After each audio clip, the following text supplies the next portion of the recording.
કચ્છના ગાંધીધામમાં નકલી ઈડીની ટીમનો પર્દાફાશ થયો છે। એક મહિલા સહિત 12 આરોપી પોલીસ સકંજામાં આવ્યા છે। આરોપીઓએ ઈડીના અધિકારીની ઓળખ આપીને વેપારી સાથે ઠગાઈ કરી। નકલી અધિકારીઓએ રાધિકા જ્વેલર્સ નામની પેઢીમાં દરોડા પાડી 25 લાખના સોના દાગીના લઈને ફરાર થઈ ગયા। જે બાદ વેપારીએ પોલીસમાં ફરિયાદ નોંધાવતા પોલીસે અલગ અલગ ટીમો બનાવી હતી।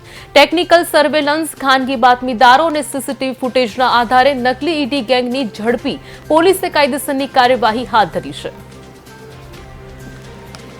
ત્યાં જ્યારે સર્ચ ચાલતું હોય ત્યારે અલગ અલગ વસ્તુઓ, બધી જ્વેલરી, એ લોકોના બધા અલગ અલગ ડોક્યુમેન્ટ્સ ચેક કરીને થોડીવાર પછી જે દુકાનના માલિક અને જે લોકો હતા એમને વાત કરીને એ લોકોના ઘરે અમુક બાતમી હોય, ત્યાં પછી દુકાનથી માલિકના ઘરે જઈને ત્યાં આ ટોળકી ત્યાં સર્ચ ચાલુ કરે છે અને ત્યાં અલગ અલગ વસ્તુઓ, એ લોકોના ઘરના જ્વેલરી, કેશ અને બીજા ડોક્યુમેન્ટ્સ વગેરે બધું ત્યાં સર્ચ કરવાનું ચાલુ કરે।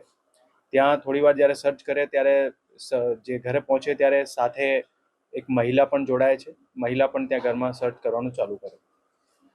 એના પછી થોડીવાર પછી જે માલિક છે એમના પિતરાઈ ભાઈના ઘરે પણ બાજુમાં જે નજદીકમાં ઘર છે ત્યાં પણ આ ટોળકી સર્ચ કરવા જાય છે અને એના પછી જે આ માલિક છે એમના રિયલ સગા ભાઈ જે એમનું ઘર છે ત્યાંથી લગભગ થોડો 1 કિલોમીટર 500 મીટર દૂર ત્યાં પણ સર્ચ કરે છે। અને આ બધી વસ્તુ જ્યારે આખી ચાલતી હોય ત્યારે જે એમના ઘરે જ્યારે સર્ચ એ લોકોની બધું નકલી રેડનું બધું ચાલતું હતું ત્યારે જે મહિલા એ લોકોને સાથે જોડાયેલી હતી એ મહિલા જે છે નજર ચૂકવીને એ લોકોના જે જ્વેલરી અને જે આઇટમ્સ હતા એમાંથી રોકડ અને ગોલ્ડના બિસ્કિટ અને અમુક જ્વેલરીના આઇટમ જે છે એ ઝૂંટવી લે છે અને પછી એમને પાસે રાખી દે। આ આખા જે બનાવ બનેલ એ ત્યાં અહીંયા ગાંધીધામ શહેર વિસ્તારમાં સવારે 11 થી બપોરે 2 વાગ્યાની આજુબાજુ બનેલ।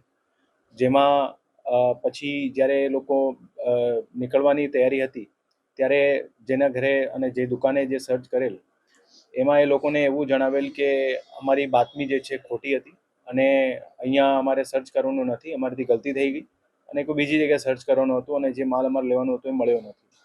પછી જ્યારે એ લોકો બધા નીકળી જાય છે, જે મેઇન માલિક છે બધું પોતાનો સ્ટોક ટેલી કરતા હોય અને જ્યારે સ્ટોક ટેલી કરે ત્યારે એમને ખબર પડે કે અમુક વસ્તુઓ એમને પાસેથી મિસિંગ